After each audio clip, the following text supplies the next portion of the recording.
Assalamualaikum warahmatullahi wabarakatuh. Perkenalkan, nama saya Asep Budi Setiawan, guru mata pelajaran fisika di SMA Negeri 7 Kota Tasikmalaya. Sebagai guru, tentunya saya memiliki tugas-tugas pokok yang harus selalu dilaksanakan dalam keseharian di sekolah. Tugas-tugas pokok tersebut meliputi diantaranya, yang pertama adalah merencanakan pembelajaran.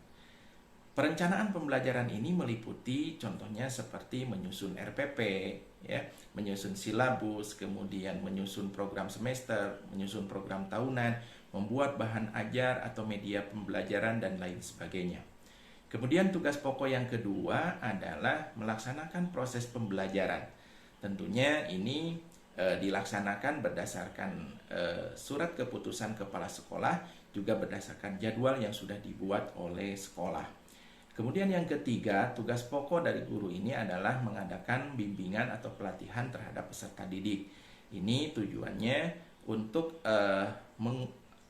mencari bibit-bibit unggul atau mengembangkan bakat sesuai dengan bakat dan kemampuan peserta didik ini. Tentunya setiap guru itu mengadakan bimbingan dan pelatihan sesuai dengan mata pelajaran yang diampu oleh guru tersebut. Nah, kemudian yang keempat, tugas pokok guru itu adalah mengadakan evaluasi atau penilaian terhadap hasil pembelajaran. Nah, penilaian atau evaluasi belajar ini pada dasarnya dibedakan menjadi tiga, ya, ada tiga cara penilaiannya. Yang pertama adalah penilaian harian. Penilaian harian ini itu dilaksanakan oleh guru masing-masing sesuai dengan jadwal pembelajaran yang sudah ditetapkan oleh sekolah.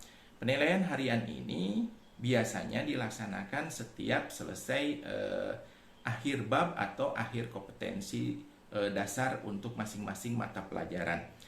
Nah, penilaian harian ini meliputi contoh seperti ulangan harian, kemudian tugas harian, kemudian penilaian unjuk kerja atau praktikum, penilaian portofolio, juga termasuk penilaian sikap melalui jurnal, ya.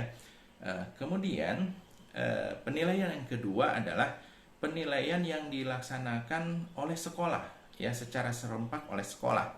Nah, penilaian yang dilaksanakan oleh sekolah ini ada tiga macam. Yang pertama yaitu yang disebut dengan penilaian akhir semester. Nah, penilaian akhir semester ini yang menjadi sasarannya adalah seluruh peserta didik, yaitu dari kelas 10 sampai dengan kelas 12.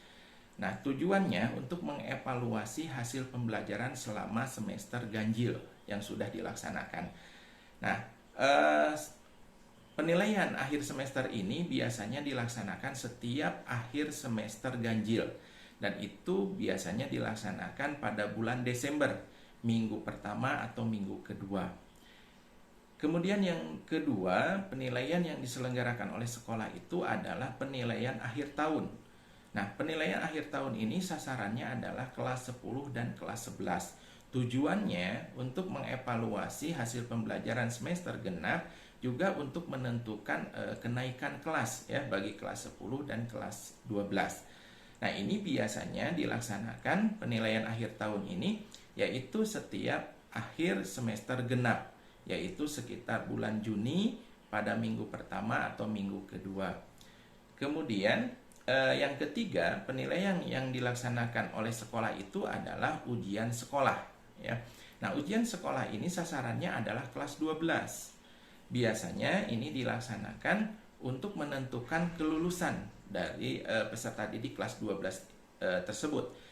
Kemudian pelaksanaan ujian sekolah ini biasanya ada di semester genap, yaitu di sekitar bulan Maret, minggu kedua atau minggu ketiga dalam setiap tahunnya.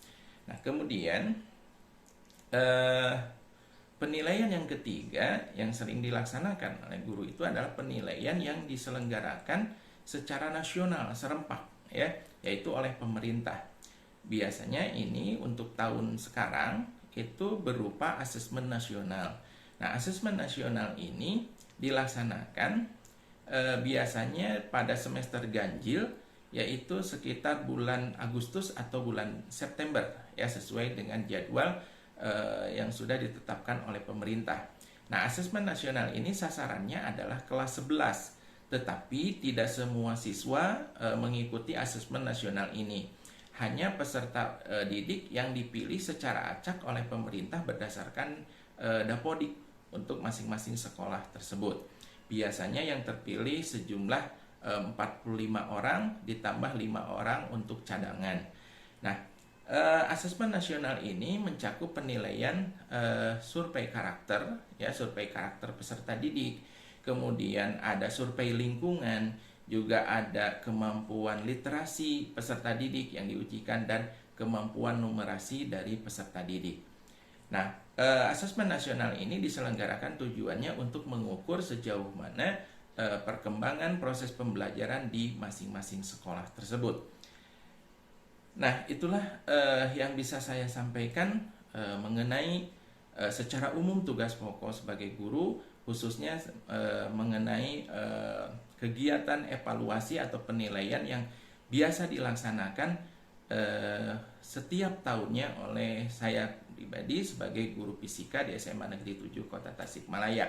Jadi kesimpulannya untuk penilaian yang biasa saya laksanakan itu secara umum ada 5 ya, ada 5. Satu adalah penilaian harian, kemudian yang kedua adalah penilaian akhir semester setiap bulan Desember atau akhir semester ganjil, kemudian ada penilaian akhir tahun setiap akhir semester genap itu sekitar bulan Juni, kemudian ada ujian sekolah khusus untuk kelas 12 yaitu di semester genap sekitar bulan Maret. Kemudian yang kelima adalah asesmen nasional yang diselenggarakan oleh pemerintah secara serempak yaitu pada semester ganjil sekitar bulan Agustus atau bulan September. Sekali lagi itu yang bisa saya sampaikan. Mohon maaf apabila ada kesalahan dan kekurangan. Mudah-mudahan informasi ini bermanfaat. Assalamualaikum warahmatullahi wabarakatuh.